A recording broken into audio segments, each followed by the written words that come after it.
know, and a lot of people listening to this know, I worked at Penn Media from 2000 to 2007, and just lucky enough because the first recession, if you will, that happened in 2001, 2002. Sure, When I started in Penton Custom Media, which was their content marketing division, I think, and I was a project manager, I think there was something like 7 or 8 people between me and the CEO of Penton Media. And by the time all those layoffs happened in 01 and 02, I was actually ended up reporting to the CEO. So that was a right place, right time. yeah. So it was great. I was in this position, and we grew that division, custom media division, did a really good job. And probably starting in 05, I wanted to launch a business. I had this idea for what was called custompublishers.com. Believe it or not, I still have the logo today, and I loved that logo. Yeah, because the industry at the time was called custom publishing. Sure, of course, yeah. And I ended up staying on for all of 2006 because David Nussbaum, who was the CEO at that time, he sat down with me. He said, Joe, he says, there's no secret here. Penton went bankrupt. So the stock that when I started, the stock was worth $34 a share. And 18 months after I started there, it went down to 7 cents. So he could see Penton went through a lot. Basically, they overbought. They bought Internet World. They went way in debt. Yeah. Couldn't service the debt. All kinds of horrible things happened. Anyways, Custom Media was one of the all-star. That was a great department. Angela Vanucci was a key part of that department. We were sort of running this thing together and doing a good job. But David Nussbaum sat me down because I was thinking about leaving. I think he knew it, to start this thing called custompublishers.com. And I'll talk about that in a second. He said, would you stay on a little bit? We're going to sell. And luckily I did, because I had some options, did get some money out of that starting in 07. And so then Penton was sold. It worked out really well. And I left in the end of March of 2007. And then April 2nd of 2007 started what was called Junta 42. So instead of custompublishers.com, I named it Junta 42. I'm not going to get into the details of it. I thought it was a great Web 2.0 name at the time. And the idea was we were going to be the eHarmony for content marketing, because over 2006, I really pivoted hard into content marketing. I've been using that phrase on and off, but I really believe long-term content marketing was going to be the phrase for the industry. So went in there, and then while I was getting the site up and running for Junta 42, this matching service, I launched the blog you talked about, which was called the Content Marketing Revolution, Joe Pulizzi's blog, and I talked about content marketing. So launched that way. It launched the product in 2007. So this matching service, and I thought the idea was amazing. I thought the idea was the greatest thing in the world. It's like, oh my God, all these brands need to create valuable, compelling, relevant content.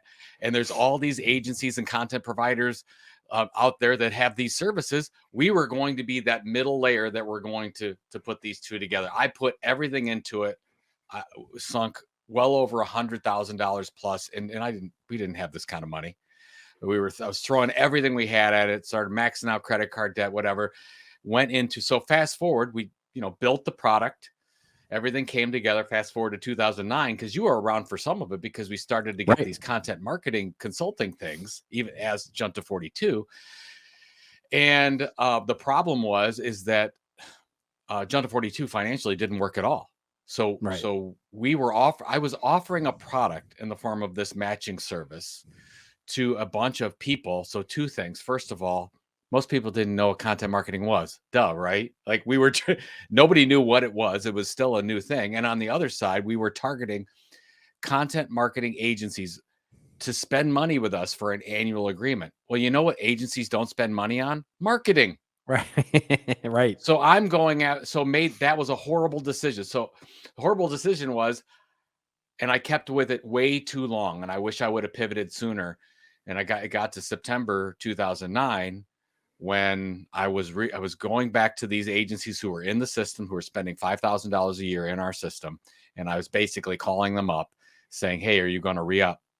And our best case study, long story short with that, our best case study that we delivered $1 million client to ended up not re-upping, because they said that our system didn't deliver enough ROI.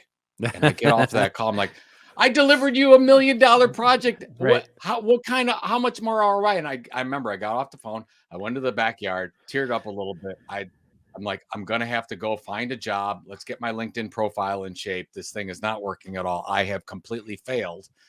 Luckily, I took about a 2-week breather about feeling sorry for myself and came back and said, okay, I started to look at blog comments and I started to look at the emails I was getting. And basically they were, hey, Joe, are there any events that I could send my team to around Yeah. content marketing? Joe, is there any training Yeah. available for content? Joe, is there any consulting opportunities? That's where you and I started to talk. Yeah. And that's where we were like, oh, there's something here, but I'm pushing this product that I loved. I fell in love with the product. That was a big mistake. Pushing it down their throats didn't work. And then the story is I took a cocktail napkin and I wrote out the plan that you approved, that you thought that was a great plan. I said, okay, we're going to build the leading online destination for content marketing. That was the blog and the newsletter. We're going to create the leading trade magazine for content marketing, Chief Content Officer magazine. We're going to create the #1 in-person event for content marketing. That became Content Marketing World. And the mistake was I fell in love with the product and didn't listen to what the audience's needs and pain points were. And once I got my head out of my butt and realized that, May 4th, 2010, Content Marketing Institute formally launched, and it immediately took off. And Content Marketing World, which was September of 2011, which we were hoping for 100 people to come to Cleveland, Ohio, ended up getting over 600. And 4 years later, we did 4,000.